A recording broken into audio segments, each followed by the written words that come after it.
Hi guys, good afternoon. দেখো বন্ধুরা, এত জোরে বৃষ্টি পড়ছে। বাড়ি যাব 4:30 বাজে, যেতে পারছি না বৃষ্টির জন্য।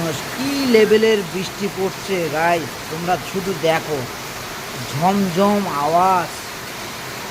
এই বৃষ্টিতে গাড়িটাও নিচে আছে, ভিজে গেছে। আমিও ভিজে যাব। ছাতা ধরবো নাকি গাড়ি চালাবো বলো? এত লেভেলের বৃষ্টি পড়ছে, তোমরা দেখতে পাচ্ছ। দেখো, শুধু দেখো, বৃষ্টি পড়ার আর টাইম থাকলো না, হঠাৎ বৃষ্টি। প্রাকৃতিক দৃশ্য সবারই ভালো লাগে, কিন্তু কি করব বলো, হঠাৎ মেঘ, হঠাৎ বৃষ্টি। আমারও কিছু করার নেই, তোমাদেরও কিছু করার নেই, কী করব বলো? তাই ভাবলাম একটু ভিডিও করে বন্ধুদের দেখায়। শিমুরালিতে, আমাদের বাড়ি শিমুরালি, বৃষ্টি হচ্ছে। কোথায় কোথায় এরকম বৃষ্টি